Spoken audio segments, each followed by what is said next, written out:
We got a comment in response to our last episode. I'm just going to read it. It's by VST Hero. Fionioni. One thing I thought they didn't really get into on the new episode was mental fatigue, and also when one becomes hyper-focused on learning, work, and starts to lose touch with any kind of less demanding, fun, break, social activities. It can sometimes feel like having 2 or 3 jobs. Wonderful ones, but there's a risk of burnout or losing ability to rest or feeling lost when you suddenly have time but are too fatigued to do those activities. The ability to cultivate rest seems like an important skill in itself. I also think during that fatigue window, we're all more vulnerable to attention sponges or low demand, high reinforcing behaviors that are not beneficial. I'm trying to combat those with long walks and podcasts instead of phone scrolling or games that are too compulsive. Okay. This beautiful comment, very insightful, captures a lot of the problem here, which is something we didn't really get into last week. So last week, we had talked about the dark playground, which is Tim Urban's word for it that I really like.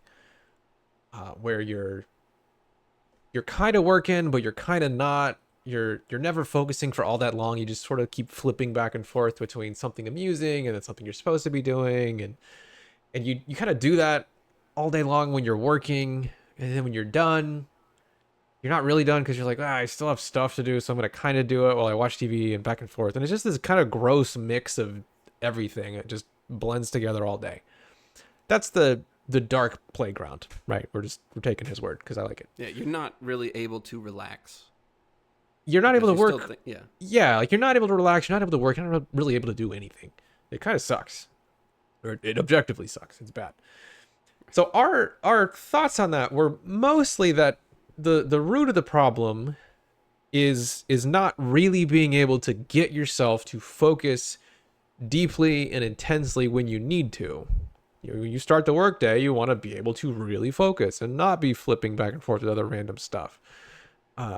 And as a result of that, in theory at least, you get done and then you can stop and you can feel good that you did what you needed to do, during that period of time, and now you can relax and you aren't just blending these two things together. And whether the 8 hours of work and then X number of hours of leisure is the thing that makes the most sense, who knows? That's just a random thing that society made up. But regardless, being able to kind of compartmentalize your time into, I'm doing these things and that's all I'm doing, and then I'm doing these things, relaxing things even, and that's all I'm doing. There's, I think, a huge benefit to that, and it mostly comes down to you being able to focus well. Is that a fair summary of last week's extremely long episode? Okay. Oh, we could have made last episode really short. Yeah, just learn how to focus. There you go. So, okay, let me just tell you what happened to me this week, because what VST Hero is talking about is so perfectly spot on with my exact experience of what happened. Okay, I'll see you later. So, oh, you're back.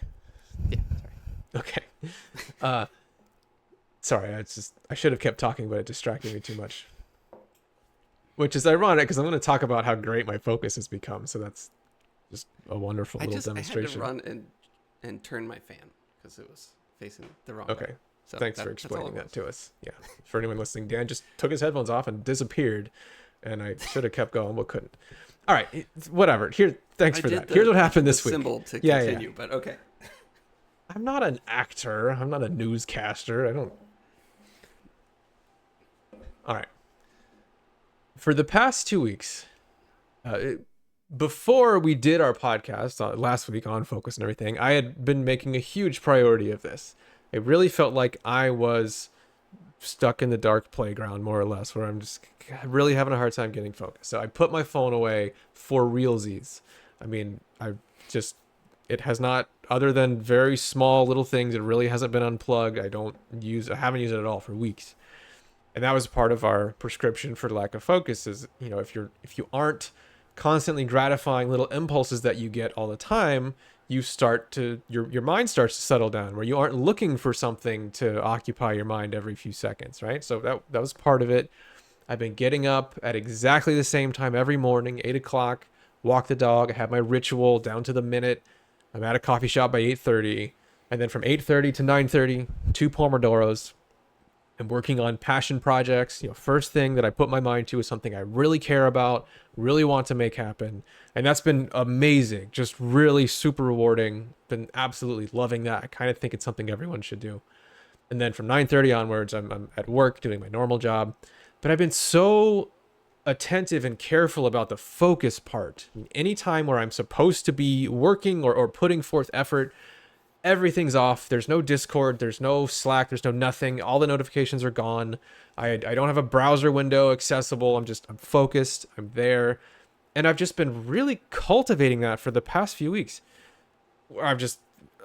That's been, my focus has been on focus. And it's taken time. It's been growing from day to day, but it's gotten better and better and better to the point where this week it's been really good. About as good as it's been in a long time. And I'm just killing it. Like on these projects that I'm working on, I'm making all kinds of progress and stuff that I just wasn't able to get anywhere with for the longest time. At work, I've been killing it at work, solving things that we didn't really think were solvable, and just really doing an amazing job, in my not very humble opinion, I guess. So going great, right? But on Wednesday, I'm starting to get the sense that something's not quite right. Wait, how many days had it been up to this point? About two. It was a ramp up, but let's say around 2 weeks. This is hitting kind of the peak of around 2 weeks of effort. And we tried to stress this last week. I believe it 100%. Focus is not a switch you turn off and on. It's a thing you train. It develops from day to day to day. Like your mind starts to get used to this certain mode, and it just gets better over a period of time, right? So I've been building this, and it's gotten pretty good. Really, really happy with it, or I was. Okay. So on Wednesday, I'm at the coffee shop, and a friend of mine is there, and she's there relatively often. So we usually kind of talk and hang out for a little bit, and then we both kind of work, and it's always nice because there's a little bit of distraction. You kind of get a break, and then you go back to it, and it's a little bit of it's nice. But on Wednesday, she's there. We're kind of talking, and I can tell that I'm talking to her, and I'm not really there. I know that I'm not really there. My mind is still thinking about this work stuff, project stuff. And it just, the conversation feels kind of boring and unimportant, which is a horrible thing. That's just an absolute jerk way to be talking to your friend and just have this feeling inside of like, I hope she's done talking soon, because I want to get back to this thing that I think is really important. Like I can't stop thinking about it, right? So again, that's super crappy. But that's kind of what's happening in my head. And then it's the end of the day, and I put everything away, and I take a shower, and I'm still just thinking about all this stuff. I can't stop. And I eat dinner, and I'm still thinking about all this stuff. And it's like I can't switch it off. And I go to play a game. I have my new Steam Deck, and I'm so excited about it. I play a game for a few minutes, and I can't really focus, can't get into it. Try reading, can't really get into that. And before I even realize it, I'm back at the computer, like, I have this one idea. I really want to hash it out, right? Just, no big deal. Just be a few minutes. Sure enough, 4 hours later, I'm like still at it. It's late. I need to go to bed. Finally, I'm like, oh, okay, all right, I'm going to bed. I'm laying in bed, and it's almost like a fever dream where my brain is still thinking about all this stuff. One of the things I'm working on is what's called a conflict-free replicated data type. This thing that I've just been like trying to learn and understand and watching all these lectures on, like, I got to build this CRDT in the system. And it's like my mind is stuck in this loop where it just keeps playing stuff. And I close my eyes and I see these little SQL statements and event lists and event buffers and client syncs. And it's like just all there. And it doesn't even really make sense anymore. It's just filling my brain. I close my eyes, I'm trying to sleep, and it's like it's still running. It's still just all this stuff keeps popping up. I wake up in the middle of the night, still there. My mind is like, while I'm asleep, all these things are still happening in my mind. I wake up the next morning, same thing. Even in that half-conscious waking state, it's still just playing through repetitively, obsessively. And I feel a little bit like I'm losing it. I mean, it's not up to that point. It had gotten pretty exciting because it just feels like a superpower where I can just focus really intently and do all this stuff. But it's like the power has grown too big and it's starting to eat me. And I can't disengage from anything. So that's Wednesday night. Thursday is when I make this mistake that at work, at my actual job. And it turned out okay. In the end, it was fine, other than just making my own mental situation even worse. But it really could have gone very south. It could have derailed this entire project and really messed us up. So I'll try not to get too into the weeds with this. But basically what happened? Me and this other guy, we're kind of on this team. We're up against a deadline trying to get this thing built and delivered by the end of the week. Because he's going on vacation, it's got to be done before then. So really for his benefit, like he needs to be able to just call it done and be gone. So we're trying to build this product. And right now, we have an iPhone app. And it shows a whole bunch of videos, like this big list of all these little videos that are all on screen, and you're kind of scrolling through them, right? It doesn't really matter. But it works great on iPhone. We're trying to build this for Chrome. And so everything's getting built and set up, and he's really working away at this stuff. And we're almost done, or think we're almost done. And then we realize that the video encoding that we had for the iPhone, all these videos are encoded with the H.265 codec, which doesn't really matter what that means. It's just a codec. It doesn't work in Chrome. And we're like, holy crap, this is a huge, huge problem. All of our videos don't work in Chrome. And so I'm like, don't worry about it. You keep working. I will take care today, Thursday, I will take care of getting all of our source files re-rendered out to H.264, which should work in Chrome. And he's like, yeah, okay, great. If you can do that, then I can get this other stuff finished up. We'll still make this happen. And I'm like, cool. Should we do AV1? That's this other video format. It's kind of newer. It's a little bit fancier. It's actually better. It's, better quality for the same file size. Like, should we do that? He's like, probably not. I don't know if that's going to perform super well because I don't think we have hardware encoding, but whatever. If you want to try it, you can. I'm like, cool. I'll just do both because if I'm doing one, it's not that hard to do the other. I'll do that. Okay. Already long story, slightly less long. I started getting into this and I'm thinking that we have 100, 200 videos to render. We actually have 2,500 videos that have to be rendered. And they're not even like on my hard drive. They're sitting on Amazon servers, so it's terabytes of data that I can't even download them in time. Never mind get them rendered and re-uploaded. So I'm like, holy crap, what am I going to do? I have to build a render farm.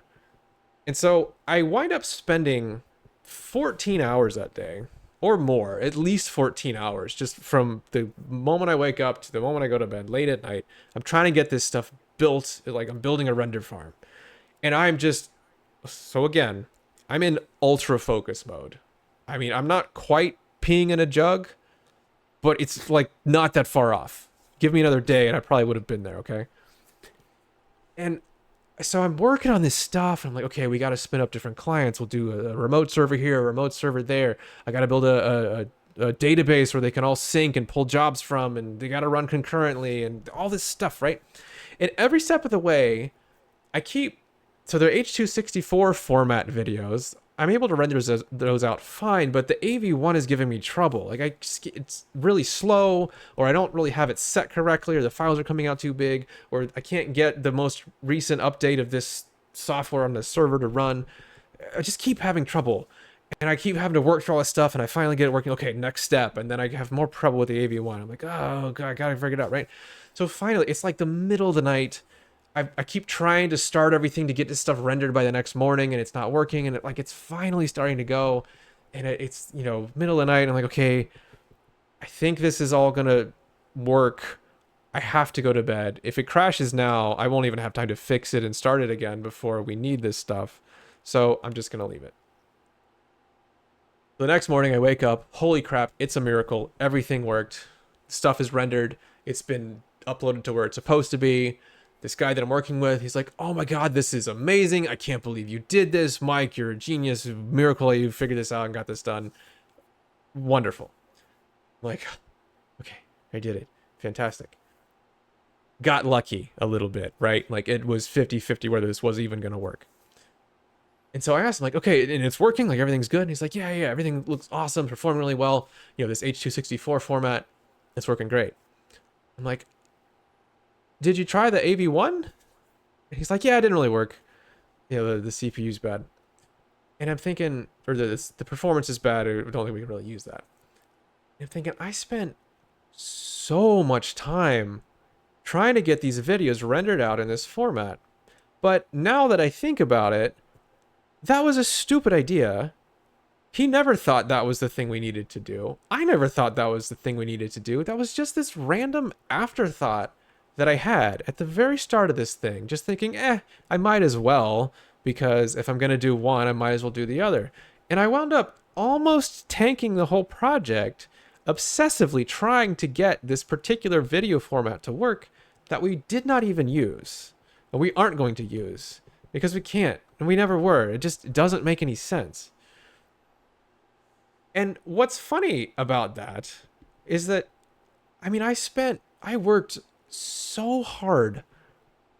Just nonstop all day to do this thing, to build the system that's complicated and difficult. And I actually did really good work, except that I was very, very stupid. And I was unable to make a very critical judgment decision where if I just taken like half an hour to come up for air and stop, I would have gone, this is dumb. I don't need to do this. Forget about the AV1. I'll just get it. Like, we can be done with this in a couple hours and everything's fine. So I worked so hard that this thing took me 14 hours that I could have done it in 6 if I had worked a little less hard. Okay, so the point of that, again, it worked out fine. It wasn't the end of the world, although the project went fine. I was a mess. I was an absolute disaster wreck. On Friday, I've just been so, I haven't taken a break. I haven't thought about anything else for days now. And I don't even know what the word is. I'm working. I'm trying to, it's like I'm distressed. My heart rate is high. I just feel terrible. I feel really bad. Really bad. And I don't know. It was kind of a disaster for me. And it comes down to my inability to make a judgment call that should have been very obvious, and almost anybody who understood what was going on would have said, don't do that. Very simple. But I couldn't make that judgment call because I'm so fixated and obsessed on this thing that I got myself into this mode, kind of feeling like it's a superpower, like, oh, I can focus so hard now. And it wound up kind of screwing me, and it nearly tanked this project, which fortunately it didn't. But I think that's what VST here was talking about. I hope. Yeah, I think. Okay, well, well, first I gotta remember how to talk because it's been so long. I told you beforehand, it's a long story. You said to just tell it, so I did. No, I'm glad you did, and I think that's a very, very good example of why people are always hyping up focus all the time. Mm-hmm. And we've talked about that before. They make it like this. That's the goal for every productivity thing, is just to super focus all the time, always. But I think we've found that focus can actually lead to some bad things. There's a dark side to it too. Yeah, the dark side. So I guess there's a couple things from your story that kind of comes up. I want to know what you think you could have done differently to avoid that. And 2, why does that happen? Yeah. Why do you think that happens? So I don't 100% know. We've had a couple people diagnose us with ADHD. Not doctors, just random YouTube commenters. Um, I don't think it's that. I think, okay, maybe 2 people have said. That's kind of a lot to just tell you have ADHD. I don't know. That's a weird, whatever.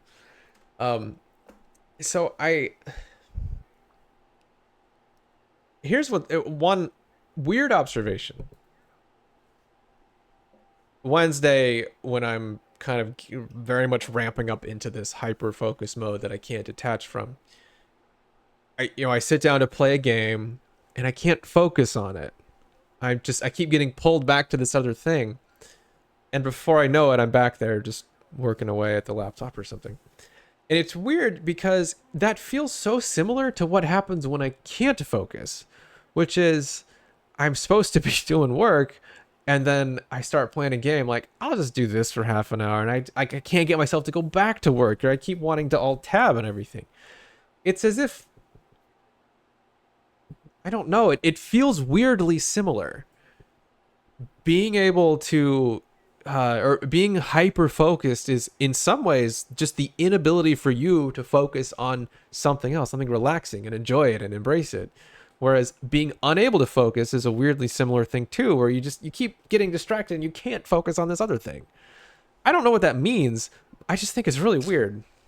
It's almost as if in both cases you can't stop focusing Kind of, yeah. on something. And in one case, you're trying to focus on one thing, but you're focused on the distractions. You can't let go of the random stuff, like watching a YouTube video or Yeah, it's like it's a with your phone. fixation of your mind, kind of, where it just gets kind of stuck on something and you can't move it. It just keeps going back. But this is not something that I mean, I know exactly what you're talking about because I've experienced it all the time.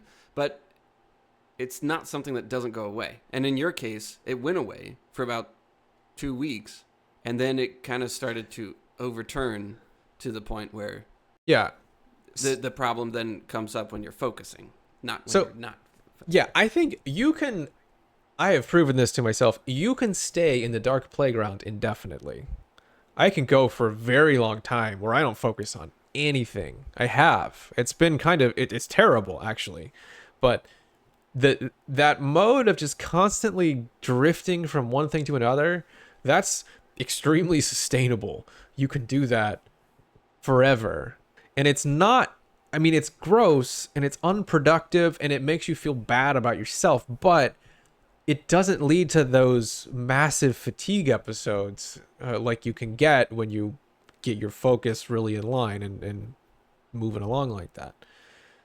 To me, focus is a great thing. I mean, it's euphoric to get to the point where I'm really focused on stuff. It's exciting. I'm very into it. But just leaning into that so far and pushing it so far to where it starts to get out of control, there's clearly a problem there too. So it's not so much about just push your focus as hard as you can, bring it up to, super ultra hardcore levels, and the more the better. It's more like you need to have there needs to be a more subtle model for what you're looking for there. It can't just be go nuts with focus. Did I make a point there? I'm not sure. Well, yes, the point is it can't just be focus all the time, always, that you have to balance it out. Otherwise, you run into problems like what you ran into. My question is, how do you balance it out? I mean, the easy answer is, well, just go exercise or something for a bit at the end of the day. But I'm wondering if there's easier ways, because you tried that. I mean, you tried carrying on a conversation with a friend, and you still couldn't quite let it go. And I'm sure you did other things, or you said you took a shower, you tried to go to sleep, but it didn't really matter what you did. Yeah. You kept coming back to it. You couldn't let it go. So this is, well, do you have an answer for that? I have a half-baked theory, but... Yeah, I have... Well, all right, here's my quick answer to your question. One, just not letting the situation get to that point. Wednesday shouldn't have happened. It's the moment that I see a good friend of mine and I have a feeling of oh, I hope this conversation ends soon so I can get back to work. That should be a huge red flag. If nothing else, I don't want to be that kind of person. That's crappy. I care about my friends. I really like them. And that's just bad, right? Objectively, that's bad. So that should have been the first sign of, hey, something's going really wrong. So I don't know what the prescription is. Hopefully we'll kind of figure that out, but whatever I need to do should have been done then. That should have been laptop gets slammed closed. This clearly is not the right path, right? Or at least something has to get moderated. So that's part of it. Don't let it get to that point. And I want to stress, it got pretty bad. I mean, on Friday, I'm not in a great place. I'm really feeling bad about myself, about everything. I mean, I'm upset. I feel depressed isn't quite the right word, because to me depressed sort of I don't know, like implies sort of a lower energy state. This is more like agitated and just, I don't know. It's really bad, really bad. So the first part to the answer, don't let it get there. It can't get there. It's really bad. It's hard to recover from. Really hard to recover from. But what's your half-baked theory? So in the original comment, VST Hero mentions hyperfocus, which I guess we've been talking about. But so I start looking into that just a little bit. I did not do any serious research, but I start looking into that, and apparently it's very connected or exactly the same as flow, which is the popular thing of sort of like this euphoric state when you're super focused. Everything you just described about like just sort of being addicted to being focused, that's flow. Yeah, for some reason we both really don't like the term flow state and we never say it. But it's fair. Maybe because we haven't read the book. Is there a book on the flow state? Yeah, there is, I think, right? Or at least I a don't paper know. by the scientist with the super long name. But yeah, I think there's a book. We probably don't like it because we haven't read it yet. That's true. The other reason I guess is because, I don't know, when people don't know what they're talking about, they'll just say flow and try to sound cool, and then Maybe must be what it is. It feels like a buzzword thing. props to the guy that gave it a name. He gave it a great name. It's too good, actually. That's the problem. It's too good of a name. Yes. So anyway, moving on past the name of flow, it's basically this euphoric state of being super focused, and Okay. it's just this wonderful thing that you feel when you're really focused. Gotcha. Which I'm not feeling right now because I can't remember what I was going to say next. Okay. That's on me. Okay. Yeah. So I was doing a little bit of research, and I found that hyper focus was the same as flow, which was kind of interesting because hyperfocus is usually associated with ADHD and this inability to stop focusing, which is actually exactly what you just described. Yep. But neither one of us has ever been actually diagnosed with ADHD or have any reason to think that we have ADHD, but I don't even want to talk about that. Right.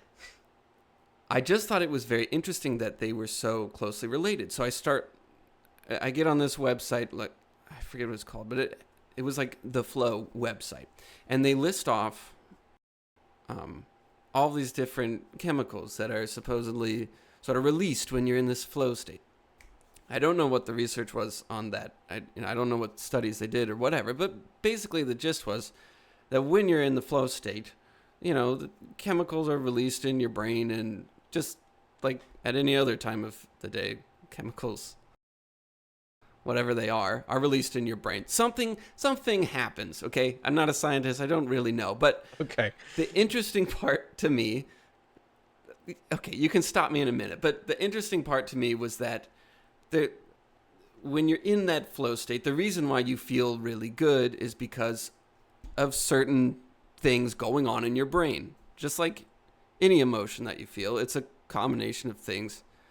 Go ahead. Dopamine, epinephrine, serotonin, like, right. I have a list. Yeah. Norepinephrine, dopamine, anandamide, endorphins, oxytocin, serotonin, whatever. I don't want to get too into the names because I don't really care about them right now. Fair. And as soon as we list them off, I feel this responsibility to know everything about them, which I don't. Okay. But I guess my point is that you feel really, really good. And according to this site, and really just my own experience and yours, you can get really addicted to this feeling. Now, they don't actually call it addicted. They call it something else so it doesn't sound as bad. But you get really addicted to this feeling, and you just want more and more of it.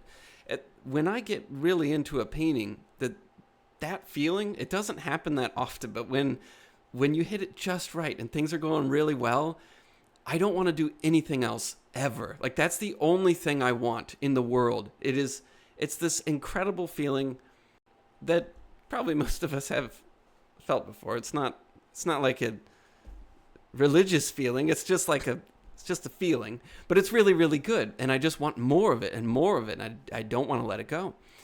And I've been through 2-3 week-long binges, what you just described, where things build up and you just get more and more of it. And it becomes easier to access. And it's just this incredible wave that you just ride, and you build this momentum and you can't stop it. So I think what begins to happen is, if you think about it like a drug, where you're kind of addicted to it, there's this diminishing return to where you're kind of getting used to it, and you want a more intense feeling. And so you keep upping it, and you spend even more time. Instead of 8 hours, you spend 10 hours. Instead of 10, you spend 14, right? To the point where everything else is pushed to the side. And what happens at that point is now I'm totally guessing and theorizing, drawing conclusions that I know. I'm just basing this on my own experience, but it feels as if... This is our podcast. You say whatever you want. Oh, I don't want to say stupid things, but I'm basing this off of my own experience with it, and it feels like I am completely depleting all of the wonderful feelings in my brain, to the point where I buckle down and I try even harder to get that feeling, but they just, like, that euphoric feeling, that I don't know, it's just, you can't get it. I mean, or maybe you're getting it, but it no longer feels good. It's weird. It's like it flips, and you just become desperate. And so you don't sleep, you don't eat, you don't do anything. You just want more of it. And then you crash and burn just like you did. That's been the same thing for me. And it's this really weird, like, you can't feel happiness. You can't feel joy or patience or anything. You just, you're just so angry and miserable. And it's not really depression, because you're not like sluggishly, in bed, don't want to move. You're obsessively trying to get that feeling back, but you can't, because you're just depleted. You haven't spent time recharging. At least that's what I think is going on. You need that time to build back up those things, all the resources that you use when you're in that state. That's my theory on it. Yeah, no, okay. I know I give you a bit of a hard time sometimes, or I roll my eyes a little bit at some of the hormone stuff, because it feels oversimplified in like pop culture. That everybody's talking about dopamine constantly. Well, that's why I wanted to skim through it. But I just want to say that I am on board, and I think you're right. It in a way, it doesn't.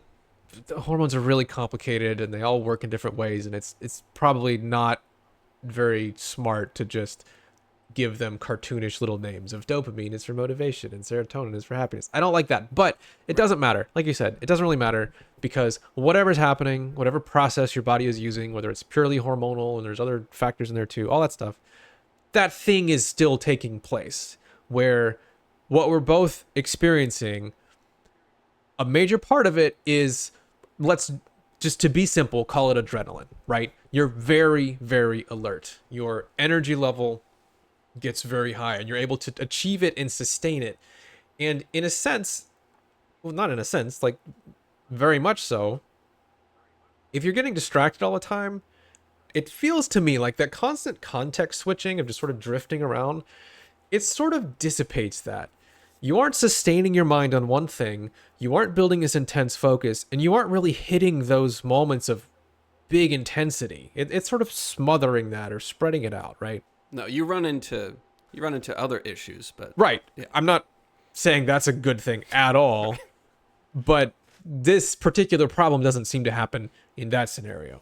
When you're hyper focused like this, whether you're training it yourself and trying to really build this up, or some circumstance causes this, like deadlines at work and that sort of stuff, you get to this point where your alertness is very high, which is mostly adrenaline, and you're operating. It's like, dumping nitrous into a car or something. You're just kind of screaming along, and there are byproducts of that.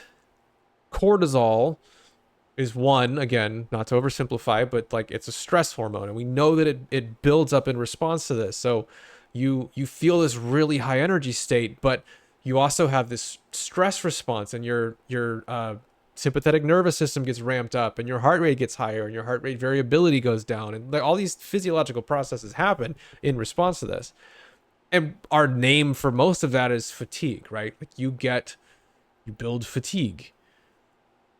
That Wednesday night of me going to bed and having this almost fever dream like experience of being, my mind is weirdly, repetitively just obsessing over these things. That's clearly some kind of stress response. Something is happening there that's causing this almost maladaptive thing to go on in my mind. I guess what I'm saying is, thinking about it in those terms of thinking about it a bit like a drug, about something you're doing or your body is experiencing, is probably a pretty useful way to think about it, because it does seem to line up with the way this happens in the trajectory. And we know this. Let's just taking dopamine for example, right? Like your brain has little dopamine emitters and receptors, right? And there's kind of this baseline level of dopamine that kind of moves through your brain. And if you get something causes this big release of it, where boom, this big spike of dopamine, maybe something really awesome happens that you're super excited about, or you take a drug that causes it to be released, you get this big spike, but it doesn't, like you've kind of depleted what's there. The emitters sort of lost their dopamine, and as you get back to baseline, your baseline level is lower. You just don't have as much. So you kind of just feel crappier. And it's the case for most things, right? You have this kind of rebound effect almost. The problem here is that you aren't rebounding. I'm unable to Right. disconnect from this thing. So it's like just the depletion gets more and more, and I can't stop it. So, okay, maybe we transition into solutions. Okay. Well, okay, you described a story that took place over, 2.5 weeks. Yes. But I've also felt that I've also definitely felt this effect, maybe not as much, but a very similar effect within, 1 day or 2 days. Where maybe I'm super unfocused one day, and the next day I am then very focused, and I latch onto something that I just can't let go of, and it burns me out and can really mess me up, even if it's just one day. It doesn't have to be over the course of 2.5 weeks. Right. Well, I will say this 2.5 weeks, the first 90% of that was really good. I was super happy with that, of me just Right. Working on this focus mindset and getting better and better, and I'm extremely happy about that. It really turned into these couple last days where it spun out of control and then turned into kind of a disaster. So it wasn't the whole thing that was bad, just the end. Yeah, so I think one of the things that keeps me wanting to focus and want to come back to the problem, and just sort of the way I justify it is that I see that as the right thing to do. Like if I work super, super, super hard, Mm-hmm. That's the right thing to do. So why would I come away from something when that is the right thing to do? Right. And I get into this obsessive state. But okay, I mention his name all the time. James Gurney, one of my favorite artists, whatever. He's this guy. If you don't know who James Gurney is, he wrote Dinotopia, which is this extremely popular, very well-known book, or at least it was. He's written some of the top art instruction books, top selling. They are incredible. He does DVDs. He's extremely fluent in all these different mediums. It's important that I'm listing all these things. I know. I wish you were like selling something of ours, but you're just. Oh yeah, we have a podcast. Yes. That's it. End of list. Right. He's an animator. He's extremely good at oil painting, at watercolor, gouache, casing, all these different mediums. He has a YouTube channel. He's got instruction books, DVDs, but whatever. He's a scientist. He's a writer. He's an artist. He's just absolutely phenomenal. He's an animator. I probably repeated a few things, but basically, he is the absolute example of a polymath. Yeah, to me, he is on the level of like Da Vinci type person. He's incredible, and he is so extremely prolific that you think, okay, this guy must be this crazy dude that just sits in a cabin all day and just, I don't know, just works constantly all the time, always. How is he so good at so many different things? And I think of me when I work really hard. I'm like, super obsessive and God, leave me alone. I'm working, Yeah. But this guy, he's got a family. He's been married forever. He's got two children he raised that are doing great. And he's just this laid back, totally normal, chill, humble, happy guy. There's never a hint of frustration in him. And it annoys me. It's like, I don't know. It doesn't really annoy me, but it confuses me. How is it that this guy that's so like seemingly laid back and totally cool with everything, how is he so good at everything? I was listening to... This is upsetting you. Yeah. I was listening to this interview with him, and the interviewer asks him, like, James, how do you do it all? Like, how do you know so much about so much different stuff?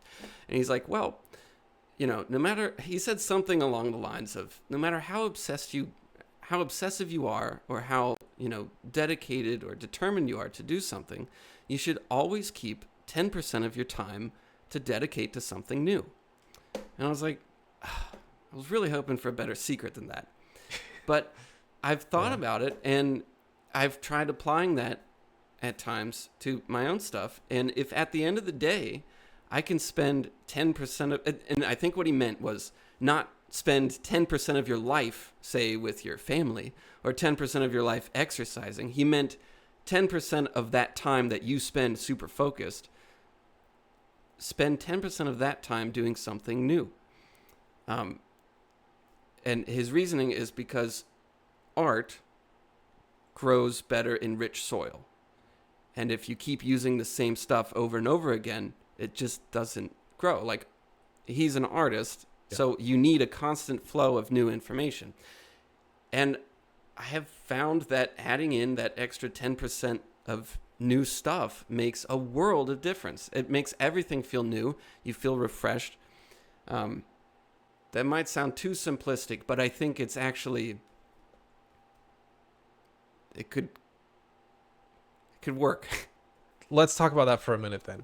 I want to maybe read too much into that. Yeah, that's what I'm doing. Yeah, okay, It was cool. a quick thing that he said, but yeah. Well, 10% is not a whole lot, but here's what I think is probably really key there. I mean, during this 14-hour workathon, I didn't take any time. 10% of that would have been, hours. I think a big part of the root of the problem is an inability to let go.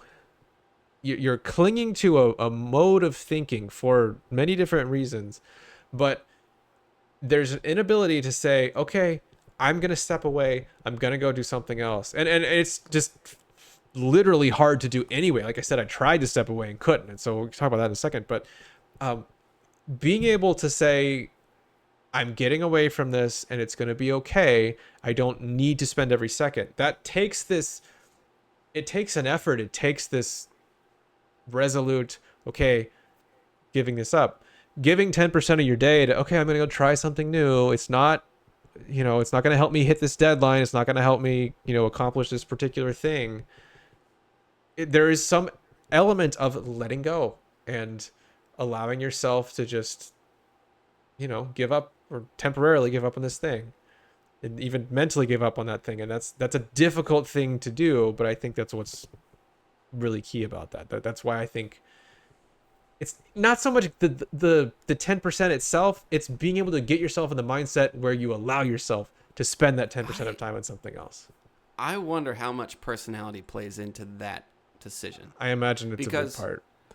Because to me, if me working really hard is somehow solving some deep-rooted emotional imbalance or whatever that formed my whole personality, then me letting go of that feels really wrong. But if someone else that just enjoys work, I wonder how much personality plays into the ability to just kind of let go and be okay with stepping away for a minute. Right. Yeah. Just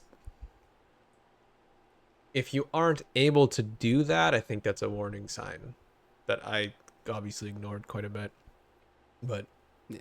And I agree with you. I think personality is probably a huge part of it. I'm not known for my ability to let go of things. So what are you going to do differently? All right, a couple things. One, VST Hero pointed this out, actually. It seems like when you get into these episodes, there's this huge propensity for getting sucked into the attention span types of things where, okay, you're scrolling Reddit and whatever. Like the susceptibility of that becomes really high.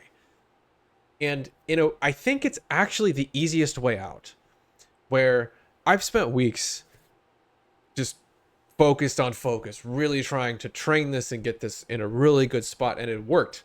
And I feel very focused to the point where it got out of control. And so the easiest and most immediate way to solve this I can't unfocus problem is to just start consuming all that garbage of stuff that stuff that is designed and engineered to take your focus and distract you and not have you focus on any one thing for very long. Like it's the perfect solution in a way of it just completely trashes your focus. Like I could basically take all that work from the past 2 weeks and throw it away, cast the ring into the fire, and go back to just being an idiot and never being able to do anything. It's like when a speeding car is, speeding down the highway and all the cops are chasing it. And to avoid a wreck, they smash right into them and cause a wreck. But it's a little bit more controlled than what, if you just let them go. Right. It's a disaster, but it's sort of a controlled disaster, I guess. Sure. So that's what has happened in the past. In the past, I haven't thought very much about it. I'm just like, man, I feel like an absolute dumpster right now. Man, I've been working 1 million hours a day. I can't sleep. I can't eat. I can't anything.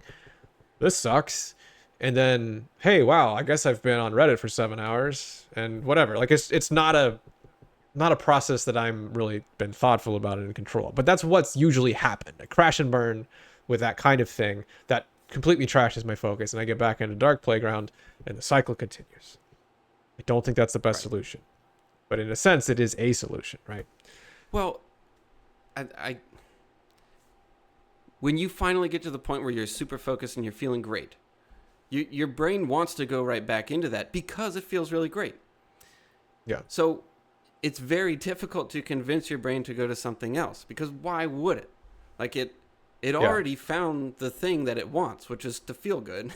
So in order to leave it, you have to make that thing more appealing than the initial thing, which is difficult. And you're right. Well, some of those really cheap things like candy bars would be like Reddit or whatever. That would be more appealing. But yeah, it's almost like you got really fit and you're doing great, and then you hurt yourself, and so you're like, well, I ran so hard, I hurt myself, so now I'm gonna eat a bunch of garbage and go back to being a slob and can't run anymore. Right. Like you fix the problem, but it still sucks. Okay, here's what I have found. I'm actually in a pretty good place now. This week was rough. I mean, really rough. And Friday I felt terrible. I mean, just objectively I felt terrible.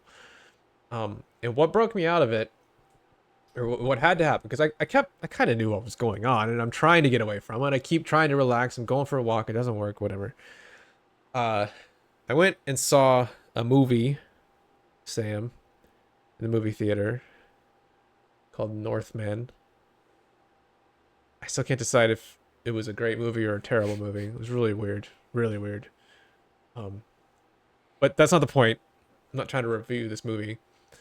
Uh, it's a movie in a theater for a long time. Movies are really long these days, and I, well, I actually had my phone. I had to take it because I needed to message Sam, but it's like switched off and put away, and so like I don't have access to my phone, and I'm just there for 3 hours, right? Sitting in a seat with this thing in front of me. And the movie, if we were staring at a blank wall, probably my mind's going to sit there and keep thinking about the same stuff, but it's not. It's this engaging, weird, violent, strange movie. And it took about an hour. It was around an hour to where after an hour, I have this thought like, hey, I feel reasonably okay right now, which was not a feeling I'd had in the past few days. Uh, and I could feel myself feeling better throughout the movie. And I think the reason is that I'm not, I mean, it's a movie, right? It's entertainment, but I'm not sitting there gratifying impulses on a phone scrolling through Reddit. But I'm also in a new environment, completely separated from any connection to any of this stuff that's been consuming my mind for the past few days. And so at the end of this 3 hours, I walk out of there and like I'm thinking about this movie. My mind has finally switched to a new thing. And that's what I've been putting. I'm in a new environment. That's the only thing in front of me for like 3 hours. And then finally, it like my mind kind of re-engages on this thing. And even when we get home, I can feel myself wanting to revert back. I'm taking a shower and like I'm kind of still thinking about the movie. But then my mind keeps going, what about this thing that we were working on? Maybe we could just do a little bit of that tonight, maybe for like an hour, just try to get this one little feature built or something. And I'm like pretty in control of my thoughts at this point, going, no, I get what's happening. It wants to revert back, but I got this brief respite from this thing. So for the rest of the night and for all day today, today, I'm thinking I can't be at home. I know I can't be at home because there's too much stuff there. Like I'm gonna get sucked back in. I just know that. So I biked 25 miles, which I know some people, for me, that's a lot. 25 miles is pretty hardcore for me. So I'm just on a bike out somewhere. I go to the bookstore, go to the grocery store, rode up to a friend's house, stayed there for a while, rode back. Like I'm just completely gone the whole day, as separated as I can in a new environment, trying to do physical things and just complete separation. And I think that's, well, we'll see how things go next week, right? But what I want is to maintain my ability to focus. That's so wonderful and amazing to me. I mean, I was like euphoric with this ability that I can really focus on this stuff. So I want that, but I also don't want it to like completely trash me and get completely spun out of control. So what I'm looking to do is to not go down the attention sponge rabbit hole of just completely destroy things. I want to do more wholesome things that put me in a new environment where I'm cutting the cord from myself to this other stuff, at least for a while. And then I will have very strict rules this next week of I want to maintain focus. I want to be really on task, but then there's a hard stop time. And it's not just, okay, 5 o'clock, time to stop and go eat and like still sort of half work and keep thinking about the stuff. It's like 5 o'clock and I'm going to go to the gym and do this, or I'm going to go watch another movie or whatever. Like just try to build ways of separating myself from that stuff.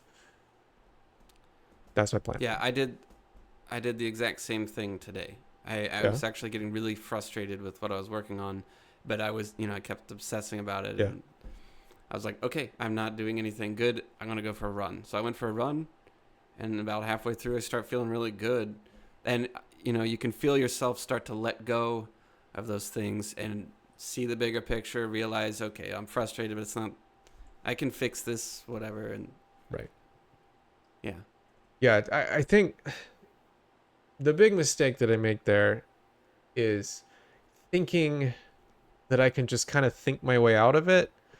Mm-hmm. Almost in the same way of thinking, oh, I'm addicted to my phone. I'll just try to not use it as much.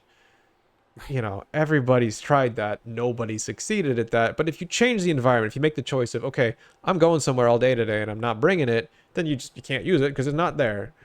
Like that's the kind of choice that, at least for me, is it's the only effective thing. Where same thing Right. here. The only thing that was really effective is to just new environment, new circumstance where I physically cannot access these things that I'm become obsessed with. And I think that's the only effective way for me. I started making a list of the things that make me feel good. You know, going for a run is one of them. No. Taking a shower is another one. Like just a list of things that kind of bring me out of that super focused mode, or even just super frustrated mode. Right. That fixation. So, Yeah. I think making lists is good.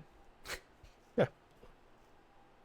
I Okay. agree. Should we let go of this topic? Probably should, right? I don't know how long it's been, but What? Okay, one more quick thought on this. There is this feeling of more is better. If I spent 8 hours working on this thing, I could do twice as much if I spent 16 hours. And I think there's some hubris there. There's this feeling of, you know, I can do that. I can keep going. I feel fine. But like this almost disaster day where I'm trying to get this stuff done and I wind up making really bad decisions. I think you have to accept that you have a limited capacity to do effective work or effective anything. And even though it doesn't feel like it's actually remarkable how much it doesn't feel like you need to stop. You do. You just have limits. You know, I can bench press X amount, X number of times. I can't do it for twice that. I just can't. And it's a little easier to accept with physical things because there's this really strong physical response of, wow, my head's about to explode, or you're running and you're completely exhausted. But for mental stuff that just I don't think we really have that same response where the mental fatigue, you don't feel it in the same way. And in some ways you almost don't feel it at all. You have to like be on the lookout and go, wait a minute, I'm actually fried. I'm making bad choices. And you have to accept that there are those limits in the same way there's limits on you going out for a run. And you have to respect that fact and you have to stop because you aren't going to do better if you go for longer. What you're going to do is make a lot of mistakes, lose your ability to make good judgments. You're going to get burned out and then you just quit entirely and you never do anything. So that's just a hard lesson for me to really accept, especially day to day. But I think it's really important. I think it's important to know that we're built to be able to do that. I mean, but it's like this, what is it, the nitrous or whatever that cars use? Yeah.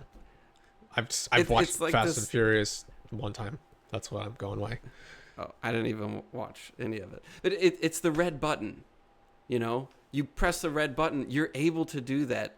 And you can use it once in a blue moon. Like, it's a thing that humans are capable of doing. But once you hit it, yeah, you have to deal with the repercussions. And, yeah. Well, I think what you're looking for is, like, in a more sustainable sense, bursts of deep focus, attention, energy, but they're limited, constrained to where you're able. In powerlifting, we have this thing that we talk about. It's called maximum recoverable volume, and there's minimum effective volume, max recoverable volume. Minimum effective volume is like the least you can do to where it still does something. If you go lift like this, you could do this much stuff, any less, and you're just not really going to maintain where you're at. But there's the maximum recoverable volume, which is this is the most you can do and still recover from it and be able to do your next training session effectively. Any more than that, and okay, yeah, you got it done during that day, but for the next session, you're sore and fatigued, and so you actually can't have an effective session next time. So by definition, if you exceed your maximum recoverable volume, you're hurting yourself. Like overall, even though it feels like you did more, you're doing less because you're hurting yourself for the next training session. And so that's a hard limit. You can't exceed your max recoverable volume, or it's detrimental. And again, that's a very well understood concept in powerlifting and other sports too, I'm sure. Same thing. But for this kind of stuff, we don't really tend to think that way. Like there is a maximum effective or maximum recoverable volume of focus you can do in one day. And that's it. If you exceed that, you hurt yourself the next day and you've done damage. Plain and simple. Let's end with that. We've hit our maximum recoverable episode length. Yeah, agreed. Okay. All right. Cool. Thanks everybody for listening. This is quite a journey on this topic, which is awesome. We can't say enough how much we loved and learned from the conversation and feedback that we got from everybody. So thanks. We'll be back next week. You can leave a comment here. You can talk to us on Discord. You can email us at the overanalyzerspodcast@gmail.com. We have actually opened up memberships on Anchor, which is the podcast platform, which I think works on any podcast platform, and on YouTube. So if you're interested in supporting the show, we obviously love you for that. But thanks everybody just for being an unbelievably great community. See you next week.